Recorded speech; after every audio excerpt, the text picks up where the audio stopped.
Olá pessoal, hoje nós vamos falar desse livrinho aqui, que é um livro de um autor que eu adoro, que é o Bertrand Russell. O nome do livro é No Que Acredito. Então, como sempre, primeiro eu vou falar sobre o autor que, como eu já disse no início do vídeo, eu adoro. E agora que eu aprendi a colocar as imagens, eu vou deixar uma fotinha do Russell aqui para quem não o conhece. Então, o nome dele é Bertrand Arthur William Russell.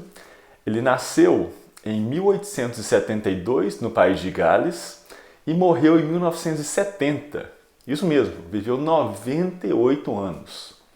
Foi filósofo, matemático, um cientista, escreveu sobre diversos assuntos, tem uma quantidade imensa de livros. Ele defendeu a emancipação feminina e também várias reformas sociais. Em 1950, o Russell ganhou o Prêmio Nobel de Literatura pela quantidade de escritos importantes que ele tem. Ele escreveu uma quantidade imensa de livros defendendo a liberdade de expressão e vários ideais humanitários. Então foi um rapaz extremamente inteligente. E aí eu já deixo um alerta para vocês.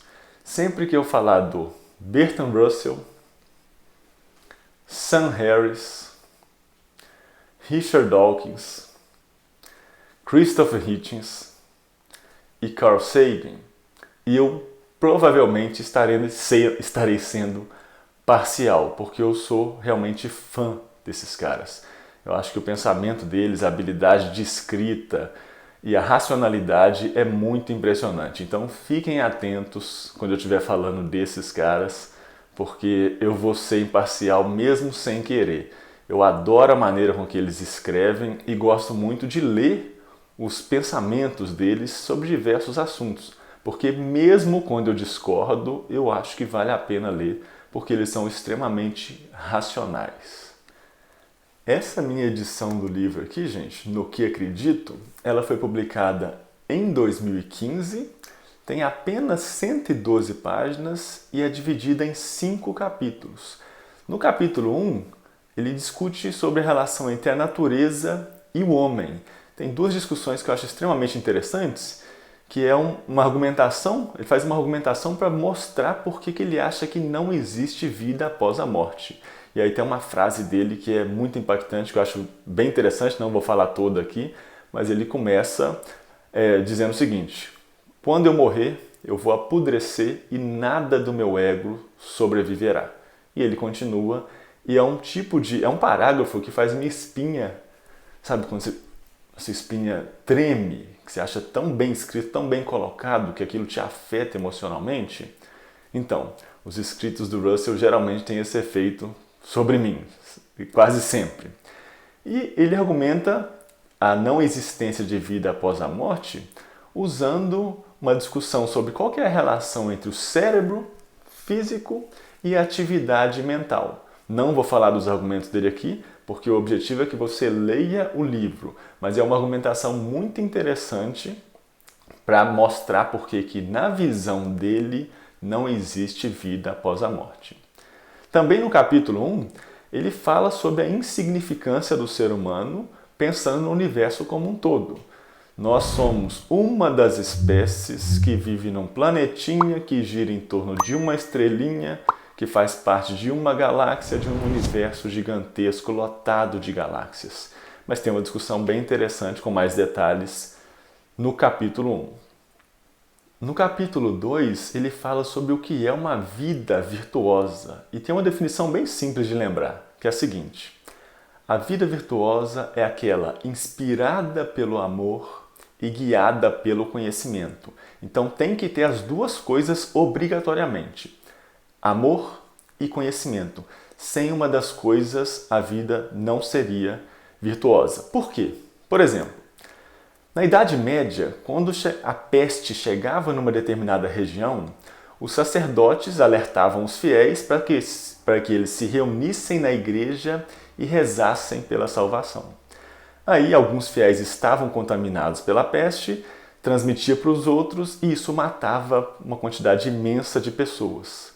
Então, nesse caso, nós temos amor, os sacerdotes preocupados com as pessoas, mas sem conhecimento. Não é rezar que vai resolver o problema da peste. Então, amor sem conhecimento gera problema. Conhecimento sem amor também. Pensa, por exemplo, na última guerra, na Segunda Guerra Mundial. A bomba atômica, usar a bomba atômica sobre outro ser humano, outros seres humanos, é justamente um exemplo de conhecimento, porque para fazer a bomba atômica você precisa de conhecimento, só que sem amor. Então, tem que ter obrigatoriamente as duas coisas. A vida virtuosa, ela é inspirada pelo amor e guiada pelo conhecimento. Você precisa das duas coisas necessariamente. No capítulo 3, gente, ele fala sobre normas morais. Fala sobre o problema das superstições influenciarem nas nossas decisões sobre sexo, casamento. Fala sobre o mal que tem associado à noção de pecado. Pecado, gente, não existe, é uma bobagem enorme. As nossas discussões morais, elas têm que ser mais racionais, baseadas em fatos, em dados e não em superstições medievais. Então ele discute isso com bastante detalhes, é uma discussão muito rica, muito legal. No capítulo 4, ele fala sobre salvação individual e salvação social. O que é salvação, né? Para começo de conversa. E uma discussão que eu acho interessante nesse capítulo 4 é sobre o que a gente tem que fazer para viver uma vida plena, na opinião dele, claro.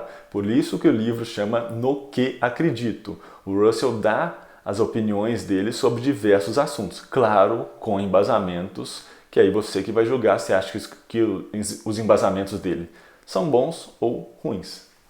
No último capítulo, que é o capítulo 5, que para mim é um dos mais interessantes, ele fala sobre a relação entre ciência e felicidade.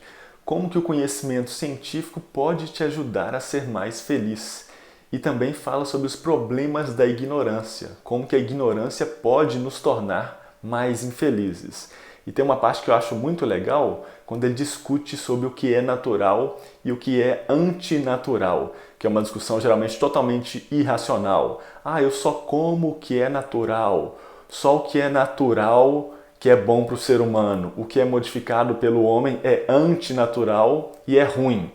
Por exemplo, usar roupas. As roupas são feitas pelo ser humano, então elas seriam antinaturais, por isso é ruim usar roupas. Isso vai completamente contra a razão. Nós sabemos dos benefícios que existem em usar roupas. E tem vários outros. Tem gente, por exemplo, que fala, eu só como o que é natural. Se é natural, não faz mal. Quando alguém fala se é natural, não faz mal, eu sempre recomendo. Toma um gole de lava de vulcão, que é natural, ou se não, toma um pouco de veneno de cobra, que também é natural, ou escorpião, você escolhe o que você acha melhor.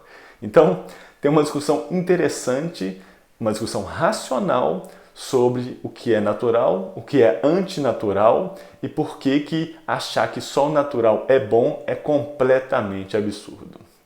Então, gente, no vídeo de hoje é isso. Muitíssimo obrigado pela atenção de vocês. Não se esqueçam de se inscrever no nosso canal, ativar as notificações, dar like ou dislike e deixar nos comentários. Vocês gostam desse tipo de assunto? Vocês gostam do Bertrand Russell? Vocês conhecem esse livro? Já leram esse livro? E também outra coisa que eu esqueci de falar em outros vídeos. Comentem, por favor, quais livros vocês estão lendo. Você está lendo qual livro hoje? Comenta, por favor. Muito obrigado pela atenção e até o próximo. Tchau, gente.